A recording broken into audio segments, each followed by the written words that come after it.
Manchester is a thriving cultural city with a growing young population. Over the past 7 years, its population has been increasing steadily, with more than 60% of its inhabitants being between the ages of 25 and 29 years old. Manchester serves as the largest educational hub, consisting of 4 different academic institutions with 100,000 students in total. The project is constructed by a joint venture between Select Property Group and Bruntwood. Both companies thrive to not only create a great property investment, but to also revolutionise the property investment industry. The aim of this master plan is to create the opportunity to unite diverse things like a circle and a square, thus the name Circle Square. Amongst many squares which serve as a social hub all over the world, Circle Square stands at the heart of Manchester, serving as an inspiring new destination to live, work and collaborate. With 60% of the scheme set to be completed by end of 2019, the project in all will take 8 years to be completed and be delivered in 3 phases. Phase 1 is separated into 3 phases. Phase 1A was completed in 2017 and it created a student accommodation called Vita. Phase 1B is set to be completed by 2019. It is aiming to create commercial floor space, a multi-storey car park and Affinity Living's 450,000 square feet of private sector apartments. Phase 1C will be completed along with Phase 1B by the end of 2019. Upon its completion, it will create 115,000 square foot of commercial use floor space. Looking beyond 2020, Circle Square's master plan also includes Phase 2 and 3.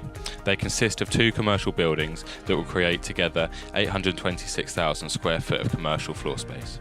Our project is to analyse Affinity Living's 37-storey building from Phase 1B in terms of 4 specific APM block areas. The areas chosen are risk, scope, finance and stakeholder. Risk management is a process that allows individual risk events and overall risk to be understood and managed proactively, and optimises success by minimising threats and maximising opportunities.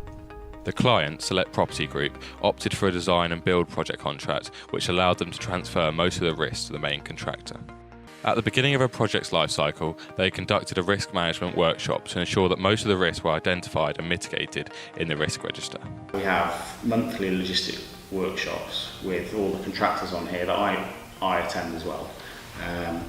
And then we also encourage the contractors to speak to each other. Regarding high priority risks, they will be communicated with higher authorities on a regular basis, specifically the risks related to environmental, constructional, political and health and safety. For example, the use of cranes being a lot of risks. It may cause problems like cranes malfunctioning, colliding with each other or cranes falling due to strong winds. In order to avoid such accidents, both clients agreed to hire the same subcontractor to be responsible of setting up the cranes for the entire project. Scope management is the process whereby outputs, outcomes and benefits are identified, defined and controlled. A clear scope is a key part of a project and is necessary to ensure that the contractor knows what is required of him and what he has to deliver. As an accommodation building, there are multiple things to take into account. Managing scope in the beginning of a project is crucial, since changes are easily managed and not that expensive. But once the construction starts, it's very expensive to manage any change in scope. What Select Property Group has done is to have multiple meetings with the contractors in the planning phase to ensure that they fully understand the scope of the project. So if I've missed something in my requirements that I want, and that's one thing in an apartment, by the time we multiply that by 683, it can become a very, very large number quite quickly. So it's crucial that your pre-tender estimate is as robust as it can be. So for example, something stupid, if you've missed a light switch and it might cost £30, but times that by 683 or more than that and it rapidly becomes quite a large number. Finance management is the process of estimating and justifying costs to secure funds, controlling expenditure and evaluating the outcomes. As the scheme is based on private finance initiative, multiple lenders are associated with the project. The contractor has to design and build the project, hence the client made sure that a contingency of 10% of the project's cost is held in reserve. This is to tackle any ambiguities associated throughout the pre-construction phase. Also, the contractors signed a fixed cost contract to protect themselves from cost overruns. To reduce the cost of debt financing, equity is used in the initial construction phase, followed by mezzanine and senior debt during the termination of the project. So you have equity, then you have mezzanine debt, and then you have senior debt. So at the moment we've spent all the equity, but we've just go into our mezzanine, and then ultimately when we start spending some more money, we'll have spent all our mezzanine and we'll go into our senior debt with the banks. Stakeholder management is the systematic identification, analysis, planning and implementation of actions designed to engage with stakeholders. Since our project is a mega building in the centre of Manchester, a lot of potential stakeholders should be considered in the planning phase. Identification of these stakeholders and their influence is crucial to the success of the project. Select Property made sure to have a lot of meetings in the planning stage with both the direct and indirect stakeholders. This was to ensure that they are both satisfied with the progression of the project. Additionally, Select Property Group also holds monthly meetings with high interest and influential stakeholders to discuss the progress of the project.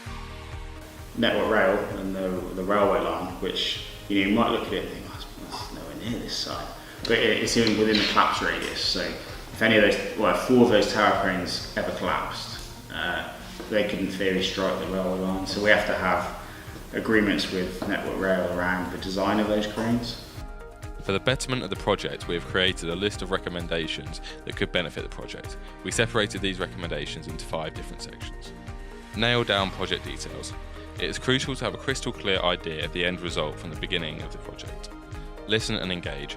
The more you communicate with your team, the more likely it is that they are engaged with their work. Set realistic timelines. Setting a realistic time date for when the task is to be completed with a buffer time just to cope with any risk and backup plans in case of failure. Form positive relationships with your stakeholders. The project managers have to establish and maintain relationships that lead to a comprehensive understanding of the stakeholders. Embrace your role as a leader.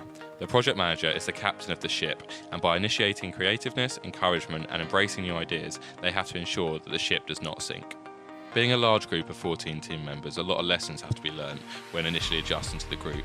The abilities needed to produce and finalise a documentary can be similar in some ways to other work areas. Consequently, the experience we got from doing this project help us improve our managerial skills.